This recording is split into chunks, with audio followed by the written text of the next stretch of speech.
childhood, I don't remember my mom being sick. I really don't. I remember having a mom that always showed up. I remember having a mom that I made a lot of fun memories with.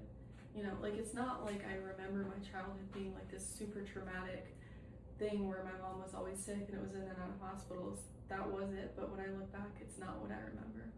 And why do you think those are the memories that your brain has decided to carry with you versus the bad times? I think I don't really think it's my brain. I think it's just the way my mom was. She never acted sick. Yeah. She always made sure that, you know, if there was bad news from the hospital that weekend, we went camping or we did something fun. She wanted to be remembered in the way that she wasn't sick and just she was a mom first before anything. And you talk a little bit about her being a mom first. So what did that look like for you? It just meant that I had a parent and a best friend in one. I had someone that I could go to no matter what. I had someone that I could lean on, even though she was the one going through it. I do think that she is the one that I leaned on the most. I see you have that tattoo on your wrist. Would you tell me a little bit more about that and what it stands for? Yeah, so it's my mom's handwriting, and it says, "I love you with everything. Know you will always have me by your side. Love, Mom." And then around it, there is my birth flower and her birth flower in a semicolon. And this was a part of a way bigger note. I just had to pick my favorite part of it, which was not an easy thing to do.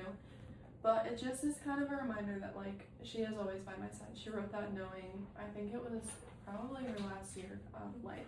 So she wrote that knowing that she wouldn't be here much longer. And it's just a reminder that, like, no matter what, I do still have my mom. Like, it's not, like, completely gone. And then the semicolon means that I just, like, wanted to give up and then I didn't. Yeah. And what does having that on you as a permanent reminder always signify to you? It's just nice knowing that, like, a piece of her is still carried with me, and it just reminds me to live the way that she wanted me to live. Like, don't give up, live my best life, and just be the person that I know that she wanted me to be. And what made you decide to want to take something with you like that every single day? Just as I just wanted to have something permanent on me that always, you know, I have her jewelry and I have her clothes, but I wanted something more that meant more, and that if people ask me about it, I can talk about my mom, which is probably one of my favorite things to do.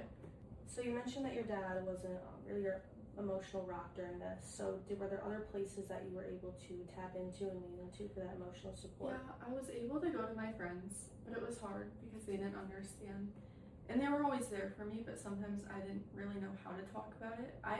It was hard for me to understand what I was going through. I was just as confused as everyone else. I didn't really know how to grieve. So it was hard to talk to people my age who also don't understand when I myself don't even understand. So I definitely had a support group, but not in the way that I wish I did. How do you feel like having somebody, you know, specialized in helping people heal and grieve helped you in that process? I think it would have helped me understand what I was going through, and I felt a lot of emotions that I never really felt before being so young. So I do think that it would have helped me understand what I was going through and feeling not caring as much as I did. And how did you process those big emotions by yourself? I really just kind of took it one step at a time. I played a lot of basketball at the time. That was just kind of the only thing that I really knew how to do, and it was kind of freeing towards me of, you know, I could take out anger, sadness, or just leave it all on the court. So you described basketball as your main outlet during the time. And tell me a little bit more about that. What did that like really do for you, and how did that help fulfill you? So I started playing when I was probably about 4, so about the same time that my mom was diagnosed with cancer. So it's always just been that kind of steady thing in my life that I know I can just play and not really think, or I can think about it and kind of just let it all out. So having that constant definitely kept you grounded during a time like that. There was one time, it was after a basketball game, and it wasn't like a bad game or anything, but I came home and I just completely broke down crying because it was just a day that I came up from the locker room, and for some reason, it was my freshman year, so it was 2 years after she passed, and for some reason, I looked for her, like, because everyone goes to their family, and I looked for her, and obviously I didn't see her. And I don't know why that happened, but I got home, walked in the door, and completely started sobbing. And my dad was obviously like, what's going on? Like, it wasn't a bad game or anything. You guys won. And I kind of told him just, I was looking for Mom. I don't know why she's not here. Like, this all sucks. And I just remember him reassuring me, like, she's so proud of you and she is watching down on you. And kind of like my brother did, where he was like, it does suck and I know it's hard. And he's not a very emotional person, so just hearing like even the smallest things really did help, because my mom was definitely the person I went to for a more emotional bond, where she would tell me that she was proud of me or give me like more advice. So hearing that from him, that was probably the first time after she passed that he had actually tried to connect with me emotionally at all, and he kind of brought up his mom and how he still misses her too. So it was definitely nice to know that he does really care, even if sometimes it may seem like he doesn't. And can you reminisce a little bit more for me on those first days where you found out and the feelings that not only you felt, but also your mom? So when I first found out she had cancer, I was young. I was, I think, 5 years old. She was living in New Jersey at the time, and I'm not sure if I was supposed to find out the weekend I did. The only reason I did is when I got to her house, it's about, I want to say it was about a 5-hour drive, and I really didn't feel good, and everyone was like, oh, you're car sick, and I got out of the car and I puked. And the next day we went to the doctors and found out I had the flu. So I was isolated in my room, which was weird because that had never happened when I was sick. And the only person who would not come into my room was my mom, which was also really weird because she was usually the only person who would come into my room, and she was really the only person who kind of made me feel better. So a few days went by of me, you know, kind of being isolated and being really confused on like why I wasn't seeing my mom. And I remember her coming into my door and just telling me like she had cancer, and at the time I really didn't know what it meant. And all I knew is that people died from it. So immediately my first question was like, are you gonna die? And then my second question was, are you bald? Because that's the only other thing I really knew. And I remember just being really confused of like what it meant. And I guess being so young, I always associated cancer with older people for some reason. I really don't know why. So I was confused on why she had it, and I was confused on what was gonna happen. You talked to me a little bit more about that feeling of confusion. Was it consuming and finding out in a way that was so confusing for you? How was that? It was very consuming. I didn't know how to feel. I remember I was scared, and I didn't really know, like I really truly did not know anything, and I thought a lot about it, and I asked more questions as it went on of like what's gonna happen, and the hard part about that is no one had the answer to that either. I remember her saying, I'm not gonna die. I promise I'm not gonna die right now. But that's really about it. Yeah. And how could an outlet like Kind Souls have helped you even at such a young age, being able to talk to them? I think it would have just given me someone to talk to who could maybe say it a little bit clearer when I would talk, obviously I was young, so the talks were very minimal. But when I would talk to family members, they would get upset and they would start crying, and that was even more confusing to me. And it was hard being so young, trying to understand what they're saying when they're so emotional. And it made me more emotional because now they're scared, so now I'm scared, and it just turns into this whole big loophole. She never really acted sick, so I really don't think I understood how bad it really was. I didn't find out that it was stage 4 until I was way older. She chose to keep that from me, and I'm really glad she did, because I do think that it would have confused me more. But it wasn't until I was probably 10, 11, 12 that I understood how bad it truly was. It was way scarier, knowing that, wow, like this actually is really serious, because you hear about these cancer stories where people get over it and they beat it and it's not as bad, but realizing that that wasn't going to be our case, and that it was going to take my mom for me was really scary, and just knowing that I was going to have to face that. And it definitely shaped me. It definitely still sticks with me of having, I had those 8 years of like every day I was scared. There wasn't a day that I went on that I wasn't like, wow. Even if sometimes it was like, wow, I'm grateful that I had today with my mom, it was like, I shouldn't have to feel that. I mean, obviously you should, but that shouldn't have been my first thought when I went to bed. Yeah. Do you think that if people know that there's foundations like Kind Souls that are there to help people, it would help in their prepreration for these types of Definitely. episodes? I think that if I had started to talk about it more before it actually happened, it would have helped me, kind of understand what was happening. I understood, but it's hard when you're going through so much to sort out your emotions. So I do think that it would have helped to just have like, all right, this is why you're feeling this way, and like just process it more. Yeah. So if Kind Souls Foundation were to expand into helping teenagers and teenage grief and injury through families, what would that look like And what kind of experiences would you be able to offer them? I think that just knowing that there are kids who have gone through the same thing, or maybe not the same thing, but similar things would definitely help. Like, if I were able to talk to kids, I do feel like it would make them feel like they were less alone, and even if it wasn't me, like someone else that had gone through something traumatic, because I do think that the main thing is just kids feeling alone. And how do you think having this network of peers who experience the same grief have a positive effect on these kids? Like I said, I know I said this like a million times, but just making them feel less alone. Like, I think that truly is the hardest part, just feeling alone and feeling like no one understands you.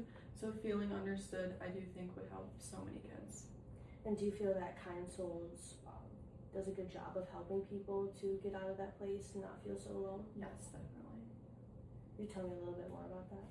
Just that being able to talk to someone and get it off their chest and not having to deal with it alone. Like, I feel like the whole thing is just not having to face it alone.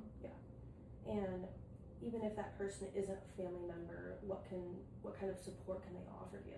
I do think it might almost be better not being a family member. I know when I was going through it, I felt kind of guilty talking to a family member about it because they're going through the same thing. They have their own emotions.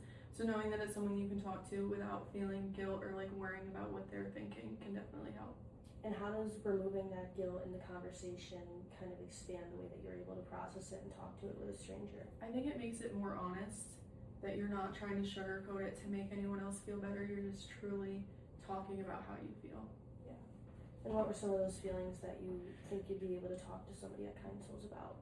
Just how hard it was, and how even today, 5 years later, it still affects me every single day. And Kind Souls would continue to help you? Yes. Well, Kind Souls did roll out the Box of Kindness this year in 2026. So what's something that a caller could receive, a teenage caller could receive, that you would have liked to receive from Kind Souls in a Box of Kindness? I don't think, I'm trying to think. I feel like anything in it would mean something, knowing that it's more just the thought. It's something that like you realize that this business doesn't only care about like the phone call and like that. They genuinely do care about the person and making sure that they don't feel alone and that they know that they're cared for. When I was going through it, obviously, like really bad, just the smallest thing could lighten my day. So that box truly would have made probably my entire week, not just like my day, just knowing that like there is, even if they don't personally know me, there are people who care about me. And how does it feel to be, appreciated during these hard times still? It feels amazing. It's something that you really can't put into words how you feel, just because if you're not in that position, you don't really understand. Does that make sense? What do you think about the emotions that you did have? Was anger and bottling up and frustration definitely one of them? Definitely. It's something that I definitely didn't expect to experience, but I experienced a lot of it. I was never angry at my mom, obviously, but I was angry at the world.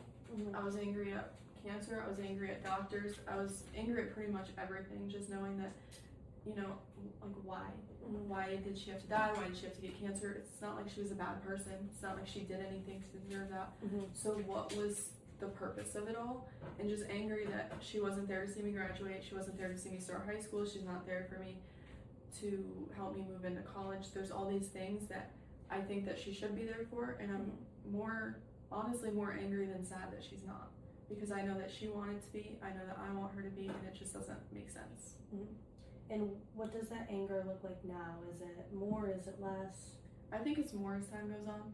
The older I get, the more happens, the more milestones. And at first, it was definitely a lot of sadness. It's just, wow, she's gone, and now it's like, this is stupid, this sucks, this isn't fair. More of that. And if you felt like you had an outlet to take out, I guess, that anger, whether talk to somebody about that anger, do you feel like that would have helped you or 100%. continue to help you? Yeah, definitely. And going off to college, what kind of support systems do you foresee yourself having there to deal with this anger? I think that obviously being on the basketball team, it will definitely help me. And knowing that I do have people that, even though we're kind of going our separate ways, I know that they're only like a phone call away, and I do have friends and Teresa and my brother that I can still count on for that. Yeah, for sure. Now that you're 18, going off to college, starting the next chapter of your life, overall, do you feel like you understood your mom differently today than you did when you were younger? Yeah, I understand just why she did the things that she did and why she lived the way that she lived, and just who she was more as a person now, where I can look back and be like, oh, that does make a lot more sense. I just want to show you a couple pictures. I want to see just what kind of feelings and emotions they bring you back to, or how you felt during the times that these were taken. So we have picture of you, your mom Jen and your brother and Teresa at Shenango Commons. I remember that was for my brother's birthday, and we all went golfing. And I remember just being like a fun day. We went golfing, we got either dinner or lunch, I don't remember the time. But it was just like a fun day. Like, we all laughed, we all joked around, we all talked, and it was just like a true like family bonding moment. Tell me a little bit more about the experiences you guys would all share together as a little family. We would always just, it was just like a lot of like laughter and stories and just hanging out together. I feel like it was more of just like being in each other's presence. That's what mattered. And why was being in each other's presence really what helped you guys throughout this? I think we all knew that that time was very limited of what we had. So just knowing that in that moment we had it, it was like everything to us. We have a picture and a picture. That was in Lake George. We were all on a camping trip. I think that was actually at Giuseppe's, which is my family's restaurant. And yeah, we went camping that weekend. Again, like, we went to the pool, we hung out, we went on walks. We just all hung out. Yeah. And those type of memories, camping, vacations, what kind of memories like that does that bring up for you? It just like reminds me like how good it really was. Like, how many fun memories I have that really, when I think about it, like, I wasn't guaranteed any of that. Being when she was diagnosed, she wasn't given a big timeline. Knowing that like I have those memories is just like precious, honestly. And looking back, how does it inspire you or affect you knowing that your mom was able to create these memories and make these moments knowing that she was sick? It really like touches me in a way that I can't really explain. Just the fact that she cared more about that than anything else, and that knowing that she was willing to fight for, family and time and love, it inspires me to do the same thing of just, fighting for what you love and like caring about the people around you. Yeah, time is precious. Yes. And I just have another picture. Yes, I was braiding her hair. That was just like a regular night at our house. We were hanging out, watching movies. We probably just ate dinner. And I went up to her, I was like, Mom, can I do your hair? And she was like, yeah, of course. So I did her hair. And those type of just regular everyday nights, what do you miss most about those? Just like having her present. Just knowing that she was there, and just kind of the comfort I had of it. It was truly home. Like, I always explain it, like, I feel homesick now even when I'm at my house, because it was never like, I always say I miss her house, but it wasn't that. It was people always say like home can be a person, and she was that person for me, of just, my safe person or my safe place, and like just that person that I could go to with anything. So you'd say for sure home was wherever your mom was? Yeah. And what were some of the things that she did in the way that she lives that are carried on through Kind Souls? She lived with kindness. That was her main thing. It's just helping other people and making sure no one felt alone no matter what she was going through. And what do you think inspired her to live her life that way? I think a lot was the diagnosis of knowing that she didn't know when her time would be. When she was diagnosed with stage 4, which was back when I was 4 or 5. And she was only given about a year to live. So she did live, 7 other years of not really knowing what the outlook would be, not knowing how long she would live. So I do think she lived every day like every day was her last, because she truly didn't know when